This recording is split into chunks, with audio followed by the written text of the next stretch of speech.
you. Good evening, everyone. Those of you who are watching This Is Your Life last week saw us do something we've never done before. We pulled a double surprise.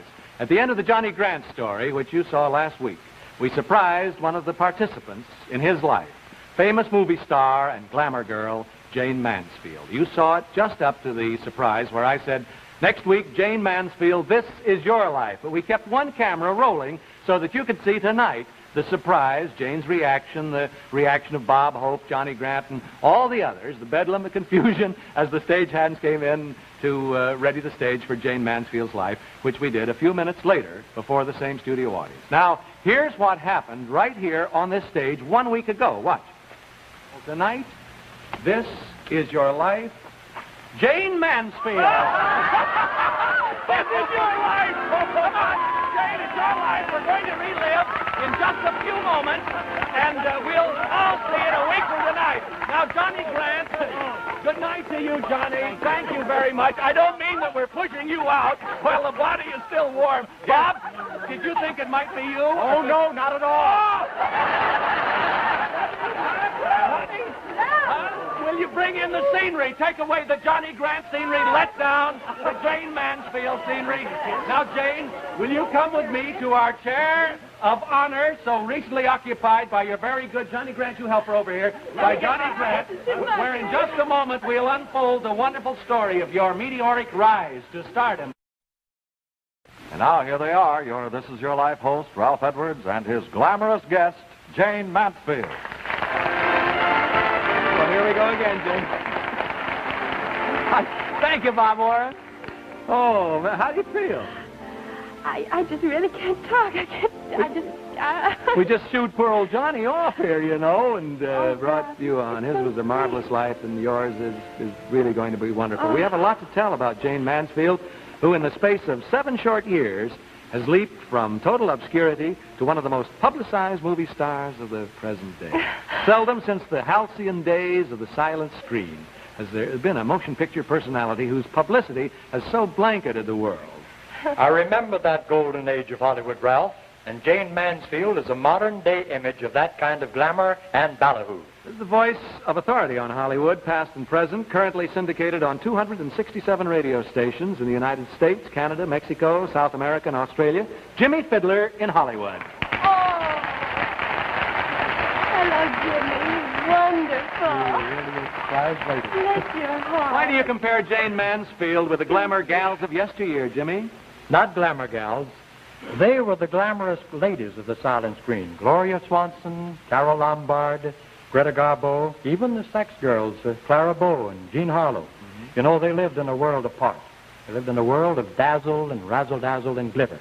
They rode around Hollywood in their Rolls-Royce limousines, and they had chauffeurs and sometimes footmen in smart costumes, smart uniforms. Well, they dined and they played at the old Garden of Valor. They danced under the stars in the grand ballroom of the Hotel Hollywood.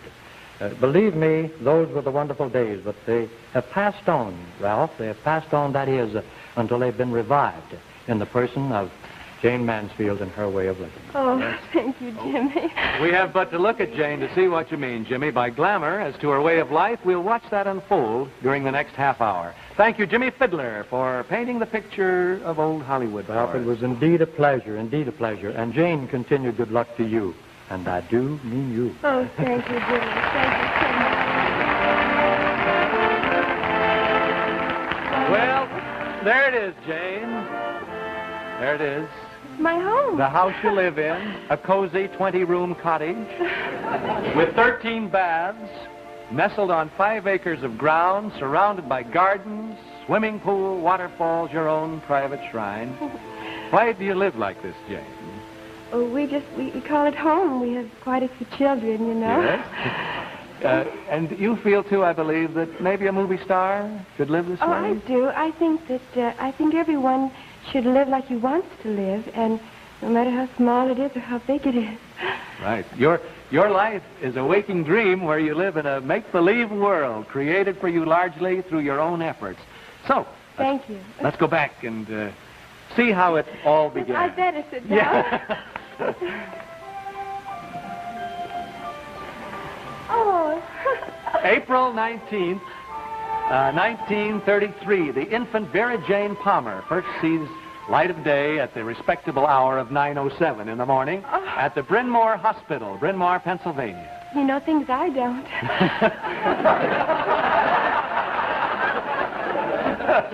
Well, I don't know why. You were around and I wasn't. You're baptized in the Methodist Church the following June. You're a happy baby, and when you first begin to talk, you name your favorite doll Maury Tory. Now, what did that mean? That was a big rag doll. She was wonderful. She was my dearest friend. I didn't have any brothers or sisters, and that was my friend, Maury Tory. Did it come from Mary, Mary, quite contrary, or something like that? We couldn't quite get the source of that, but... I don't know where it came from, but... Well, anyhow, in 1936, your father, a prominent attorney, dies, leaving you an only child, and your mother, who goes back to her profession as school teacher in the fall of that year.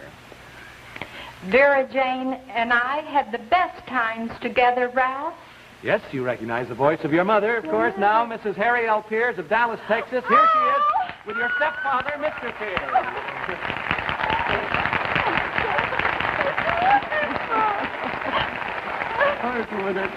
Doggone it, Johnny Grant got my handkerchief, and I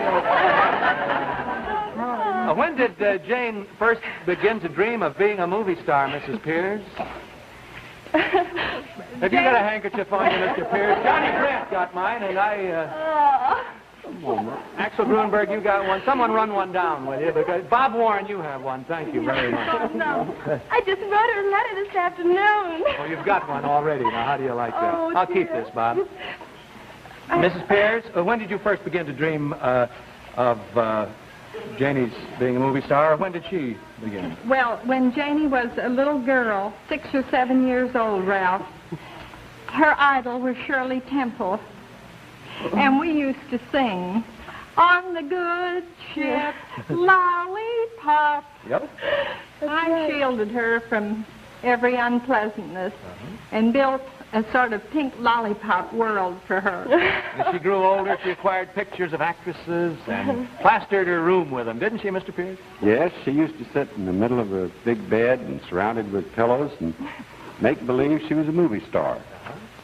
Well, you gave her singing and dancing lessons, and you yourself taught her dramatics, I believe, Miss Pierce, right? Yes, I did, Ralph. And then as she grew older, she had piano and violin lessons.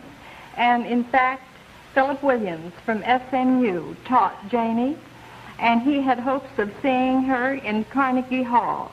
She was that gifted. And sometimes she was a little mischievous. Eh? Remember, Janie, let's come on over here and tell us about the time that you entered the soap contest, Janie. Oh, dear. You just sit here. And... Well, I could still get arrested, you know. Oh, I think, don't mention the soap company, and I think they'll forgive you. I don't know. I always wanted triplets, or I think it was actually more than that of my own, or twins or something, and I read in Ladies' Home Journal magazine, and they have always one big page that's perfumed with soap. And it said, to each new baby born this year, I give a free cake of soap. And to triplets or triplets got a whole case. So I wrote in.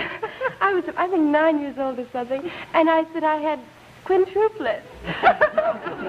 Oh, well, one morning, a singing postman came with all the soap in the world. I could hardly see him behind the boxes.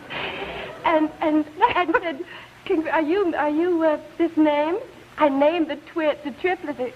Jammy, Sammy, and Pammy, I remember. Oh, it's a good thing I'm not a writer. I would never have been successful. And the first thing I knew about it, Ralph, was when all that soap arrived at our house. Well, Mr. and Mrs. Harry L. Pierce, thank you for coming here from Dallas to be with your daughter tonight. You'll see Janie a little later.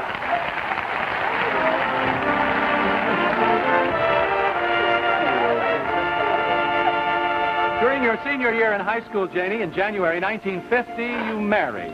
A marriage which is later dissolved. You graduate in June, and the following November, one of the happiest events of your life occurs, right, Jane? Oh, yes.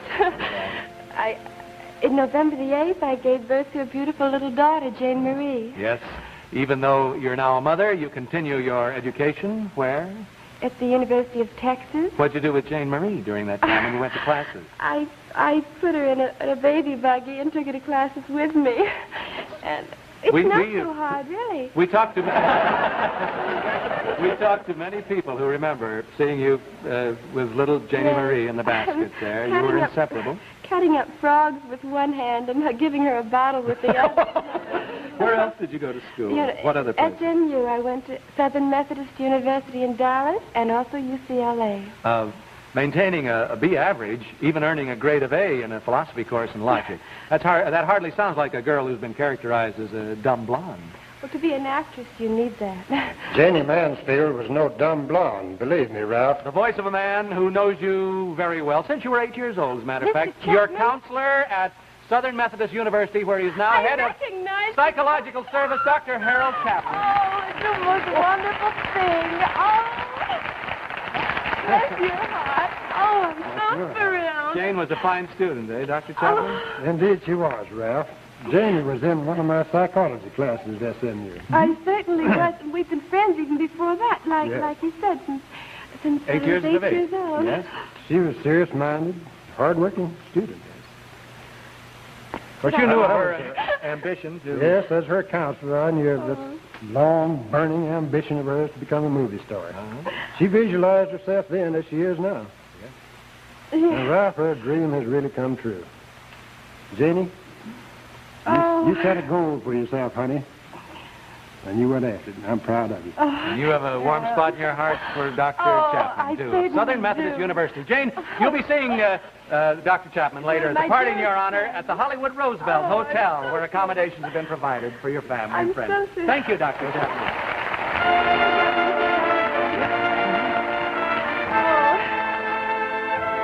That's so wonderful, Ralph. 1953, you and your 2-year-old, Jane Marie, set forth to conquer Hollywood.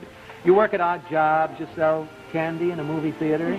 You pose for pin-up, cheesecake photos, and through your own efforts, secure a screen test at Paramount Studios. But nothing happens. Then January 1955, Howard Hughes stages a spectacular premiere of his latest picture in Silver Springs, Florida. 2 planes from New York and 2 from Hollywood, bearing photographers, reporters, stars, and starlets, fly to Florida. And you, Jane Mansfield, a complete unknown, are there. She created the biggest explosion since the atom bomb. Your good friend who covered that premiere, veteran Hollywood motion picture cameraman and freelance photographer, Ted Fisher. Wonderful. Here's Ted. Hello, Ted. How are you? Ted, what happened down there? Well, I first saw Jane on the plane, and she was wearing the tightest fitting dress I ever saw on a woman. Dear. As it turned out, all the other cameramen were shooting still cameras. And I was lucky. I was the only photographer there that covered the event in motion pictures. Well, let's look at some of that film, and you tell us about it, Ted, over here. Well, by the time we got to Florida, everyone on the plane knew Jane. The next day, the girls were making entrances in bathing suits. There were some stars there, but when Jane made her entrance, boom, all the photographers went to her like bees to honey.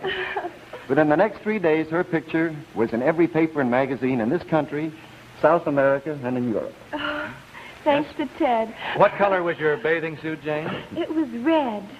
Kind of a lame, wasn't it? A red lame? Yes, red You had lame. 2 suits, I believe. They were both red. Well, one was a bikini, I think, that you made your second appearance in. You remember the suits, Ted? Remember them? How could anyone ever forget them? I tell you, I even borrowed the suits. I didn't own a bathing suit. When we I'd like got to ask back from whom, because...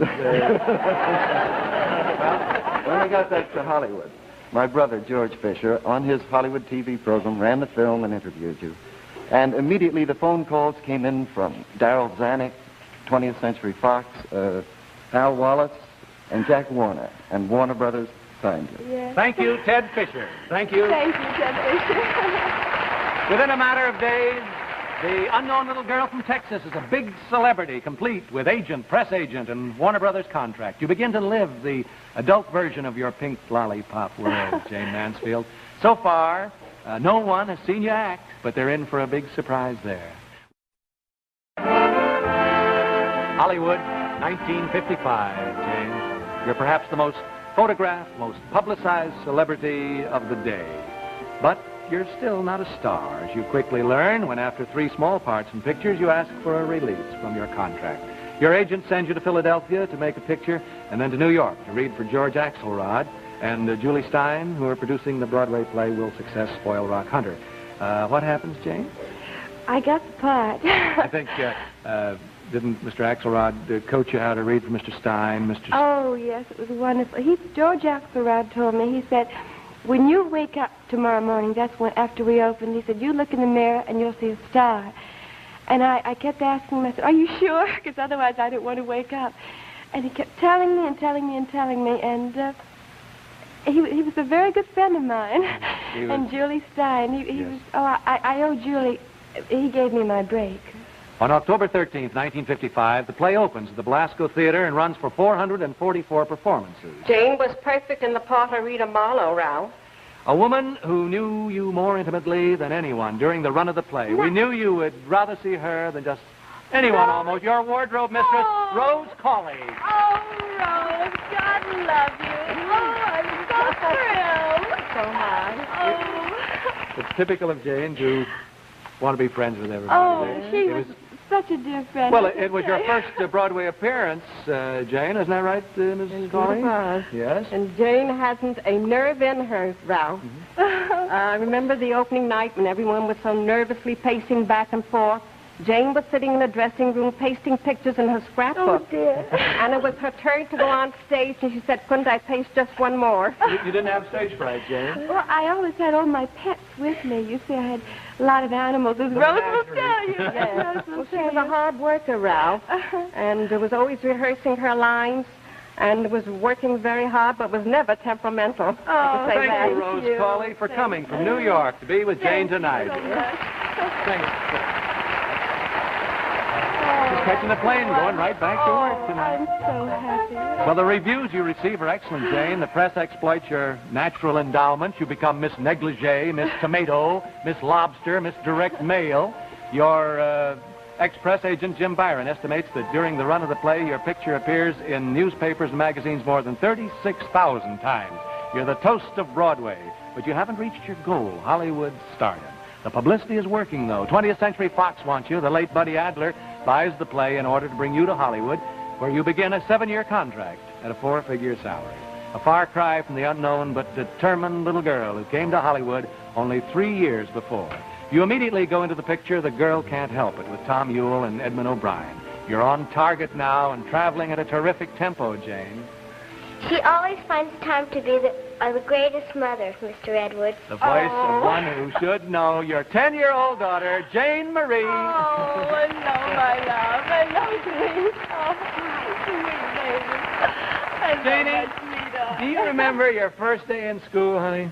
I sure do. Mother had to report to the studio that day, but she was late because she took me to my school first. She met my teacher and I got enrolled. Yes.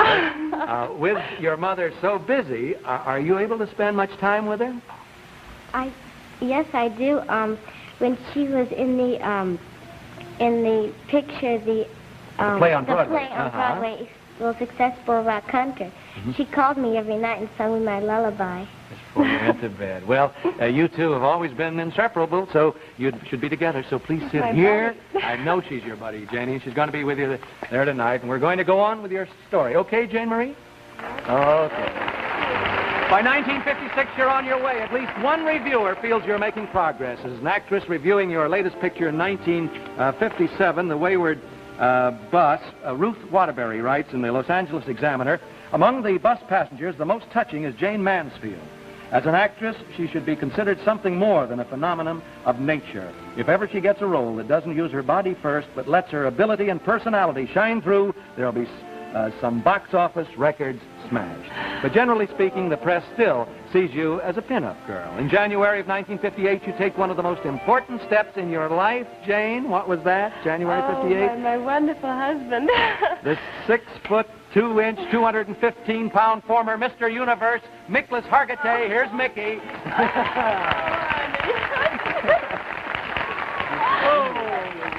Mickey, tell us about the wedding. Well, he's a wonderful guy. He's been working right with us here and watching this. I know I'm married to him. Well, of course. If I may break this down. It was planned to be a simple wedding with the beautiful Raper chapels in Palos Verdes, Portuguese band, We send out 100 pink invitations. Yes, well, pink is Jane's favorite color. It sure is. And thousands of fans showed up, really, and I saw no one but Jayne.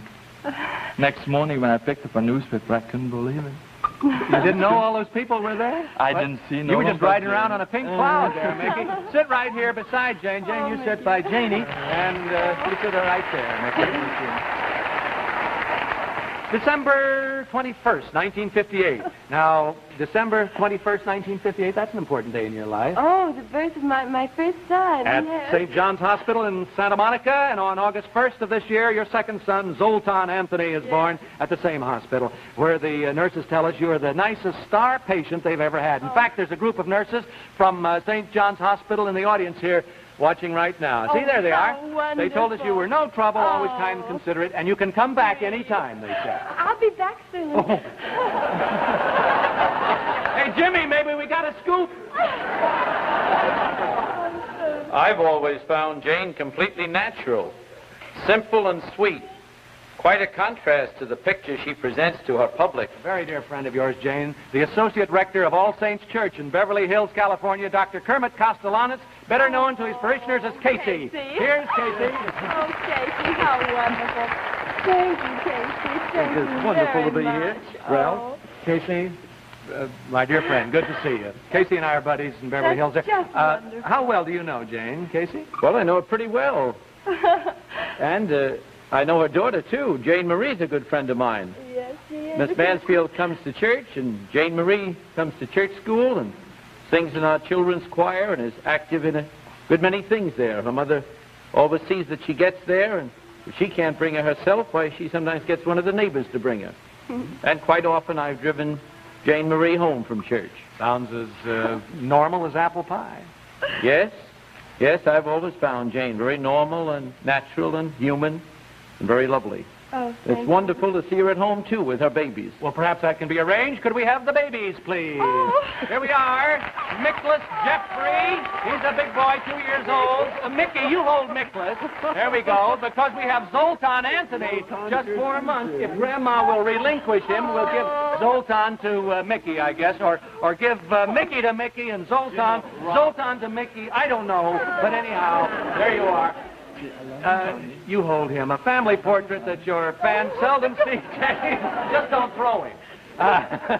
You know, Mr. Universe here, he's so strong, he bounces him around. He's so sweet. What?